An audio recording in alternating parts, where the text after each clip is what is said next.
Lutfi, dan di video kali ini aku bakal membagikan tips gitu, lebih tepatnya tipsku dulu. Jadi ini based on pengalaman aku, kalau misalkan ini bakal berbeda sama apa yang udah kalian baca atau mungkin yang kalian dengar dari orang lain, it's okay karena tiap orang kan pasti punya caranya masing-masing gitu, dan ini yang dulu aku lakuin gitu supaya aku lolos SBMPTN kayak gitu. Nah, jadi waktu itu untuk lolos SBMPTN jelas kita harus punya tips kayak gitu kan, dan tips ini tuh ada banyak gitu, mulai dari mungkin UTBK-nya kayak gimana, dan sampai kayak secara teknis waktu milih SBMPTN-nya, lebih tepatnya kayak milih jurusan di SBMPTN kayak gitu. Dan ini tipsnya lebih ke waktu kita milih jurusan di SBMPTN-nya itu tadi kayak gitu. Jadi gimana caranya biar kita bisa lolos SBMPTN di situ kayak gitu. Nah, jadi buat tips yang pertama, jadi kalian tuh harus memahami syarat dan ketentuan di SBMPTN itu di tahun itu kayak gitu. Di tahun yang kalian daftar. Nah, kenapa kita harus memahamin syarat dan ketentuan SBMPTN kayak gitu? Nah, sebagai contoh nih, kalau misalkan kita nggak paham nih tentang penutupan SBMPTN-nya itu sampai tanggal berapa gitu, itu kan jelas kita bakal ketinggalan daftar gitu, dan otomatis ya udah kita nggak bisa ikut SBMPTN gitu, kita nggak bisa ikut seleksi SBMPTN kayak gitu. Jadi kalian harus apa ya, pahamin betul kayak gitu syarat dan ketentuan di SBMPTN kayak gitu, karena kayak konyol banget gitu kayak kita gagal di SBMPTN karena kayak ada berkas yang kurang atau mungkin kayak kita salah input data dan lain sebagainya kayak gitu. Jadi kayak kita harus pahami benar gitu kayak syarat dan ketentuannya itu apa kayak gitu. Jadi apa ya, setidaknya kita kalau misalkan gagal tuh kita bukan gagal karena hal konyol yang kita nggak ngikutin persyaratan kayak gitu. Nah, terus buat tips yang kedua nih, kita tuh harus paham sama posisi skor kita kayak gitu. Jadi eh, kita harus tahu nih kayak apa namanya, jurusan yang kita mau ini daya tampungnya berapa, keketatannya berapa, dan skor yang kita punya itu berapa gitu. Nah, itu kita harus bisa apa ya, menerawang nggak menerawang juga sih, kayak lebih tepatnya kita harus apa namanya, misalkan dengan cara kita cari referensi di tahun-tahun sebelumnya gitu, bisa tanya-tanya cutting yang udah keterima di jurusan itu, dia range nilainya berapa gitu. Nah, itu kalian bisa bisa apa ya, ibaratnya kayak kalian bisa menerawang-nerawang, bisa menebak-nebak gitu, kayak nilai kalian tuh jauh nggak sih dari nilai anak-anak yang masuk di tahun sebelumnya kayak gitu. Misalkan kayak di tahun sebelumnya tuh yang masuk nilainya 350 kayak gitu, dan nilai kalian 340 kayak gitu. Nah, itu kan berarti kayak nilainya eh, di apa dikit ya perbedaannya kayak gitu. Nah, itu mungkin kalian bisa apa ya, ada peluang buat masuk kayak gitu.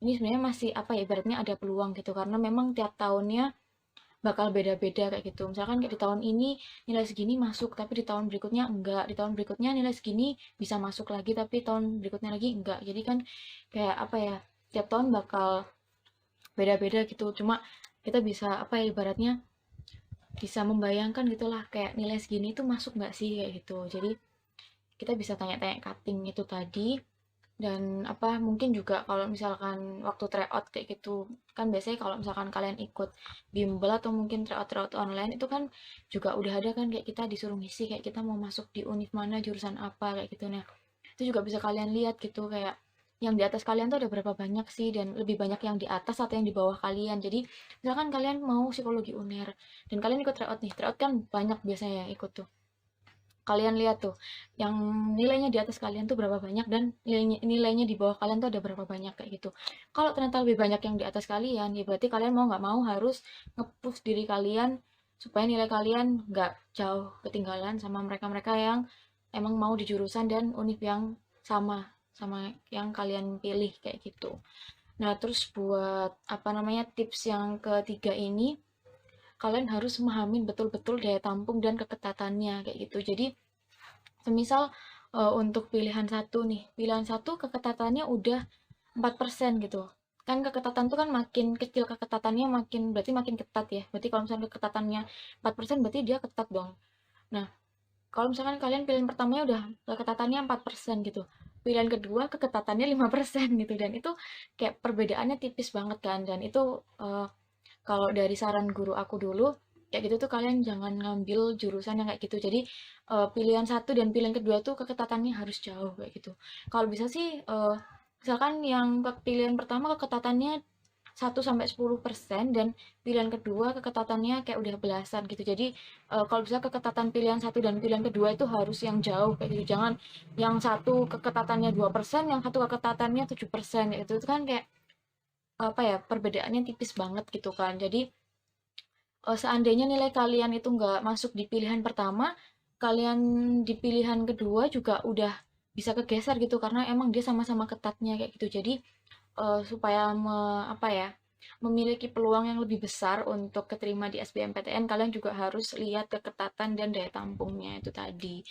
Dan jangan sampai kalian ketukar juga gitu. Misalkan pilihan satu keketatannya 10% dan kalian keketatan kedua malah keketatannya 2%, itu kan kebalik gitu. Ketika kalian misalkan nggak lolos di pilihan satu terus kalian masuk ke pilihan kedua, ya kalian langsung bisa hilang kayak gitu. Soalnya emang dia lebih ketat kayak gitu. Jadi kalian harus merhatiin gitulah kayak keketatannya pilihan satu sama pilihan kedua itu berapa gitu. Jadi jangan sampai ketukar dan jangan sampai keketatannya terlalu mepet kayak gitu. Dan tips yang keempat atau tips selanjutnya ini tuh ketika itu ya, selain kita usaha dengan belajar dan kita harus tahu tipsnya kayak milih jurusan yang punya keketatan yang jauh kayak gitu-gitu, kita juga harus punya usaha untuk jalur langit kayak gitu. Jadi ketika itu ya, ketika aku udah kelas 12 tuh jangan sampai kamu ada yang ibaratnya kayak kalian melakukan kesalahan gitu atau mungkin kalian kayak melakukan ya ibaratnya bisa dibilang kayak kalian melakukan dosa gitu. Jadi apa ya sebisa mungkin kalian tuh menunaikan apa yang wajib ditunaikan, terus menjalankan apa yang sebaiknya dijalankan gitu. Mungkin kalau di Islam kita mengenalnya sebagai sunnah kayak gitu. Terus juga kalian jangan apa ya ibaratnya jangan bikin diri kalian itu kotor dengan kalian tuh banyak kesalahan dan banyak dosa kayak gitu. Dan dosa ini tuh nggak bagiku ya ketika itu waktu aku kelas 12 itu nggak melulu kayak misalkan kalian eh, ngebunuh orang atau apa terus maksudnya dosa yang besar kayak gitu.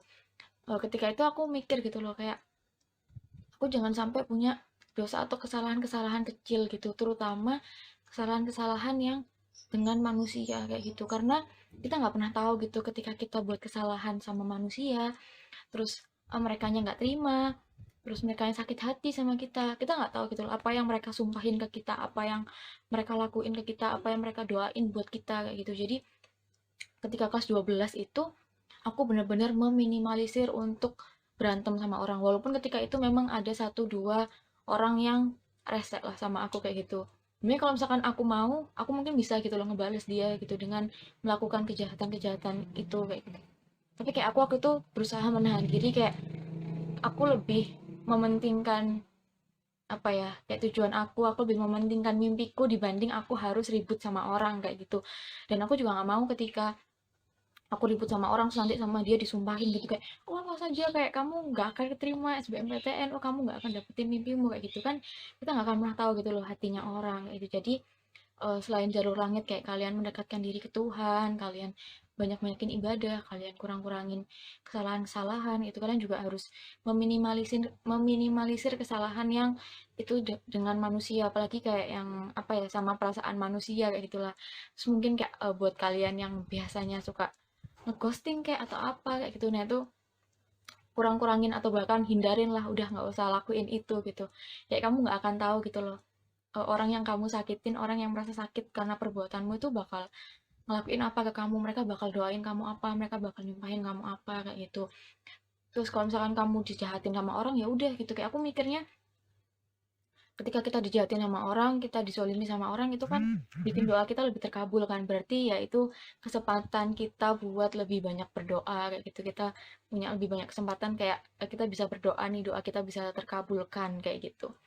Jadi selain kita harus ikhtiar dengan cara-cara belajar, dengan cara-cara harus punya tips and trick ngerjain soal UTBK dan lain sebagainya, kita juga harus apa ya ibaratnya dari kitanya sendiri, kita itu harus bersih kayak gitu. Jadi jangan apa ya kayak kita belajarnya push gitu, tapi kita kerjaannya eh, kayak ngejek-ngejek orang, kayak terus ngerendahin orang. Nah, itu juga kayak jangan sih, mending kayak jangan kalian merasa kayak aku tuh udah belajar terus nih tiap hari, kayak nilai aku tinggi banget nih gitu. Terus kayak ada temenmu yang kayak kelihatannya mereka kayaknya santai-santai aja, nggak mempersiapin UTBK atau lain sebagainya. Terus kayak kamu ngomong nih ke dia kayak, kok kamu males banget sih jadi anak, kok nggak mikirin UTBK, kayak gitu-gitu. Terus mereka sakit hati sama kamu, terus nggak taunya mereka misalkan tiap malam mereka belajar dan mereka sholat misalkan, terus kamu didoain gitu, kayak kayak karena mereka nggak terima kamu bilang kayak gitu ke dia,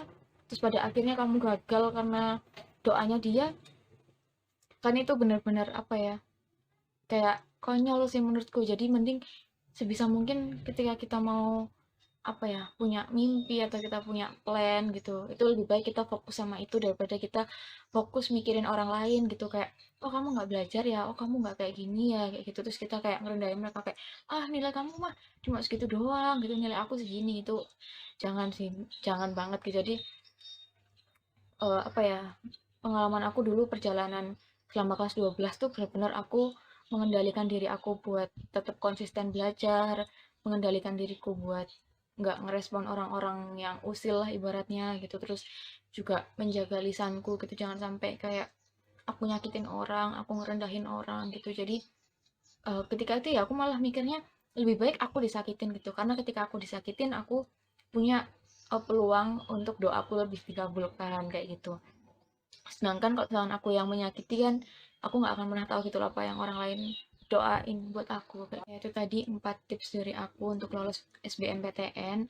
Dan kalau kalian mau mengikuti tips ini juga silakan gitu, atau mungkin kalian mau mix and match dengan tips-tips yang lain gitu, karena kan juga pasti banyak banget tips lolos SBMPTN di luar sana kayak gitu, dan itu mungkin bisa kalian gabung-gabungin gitu. Jadi tipsku terus tipsnya siapa dari mana kayak gitu, itu kalian lakuin semua kayak gitu. Karena menurutku apa ya, tips yang udah pernah dilalui oleh orang-orang yang sebelumnya udah melalui step itu, apa nggak semuanya pasti 100% berhasil di kamu gitu. Misalkan kayak tadi 4 tipsku mungkin di orang lain kalau misalkan dia melakukan itu mungkin ada juga yang masih nggak work gitu. Jadi misalkan kamu harus melakukan mix and match dengan tips-tips yang lain kayak gitu. Oke, mungkin terima kasih buat kalian yang udah nonton video ini sampai akhir. Dan maaf kalau misalkan ada banyak kekurangan atau mungkin ada yang masih kurang jelas kayak gitu. Nah, itu kalian bisa tanyain via komen atau mungkin kalian bisa DM Instagram aku. Nanti linknya ada di description box kayak gitu. Oke, terima kasih. Sampai jumpa.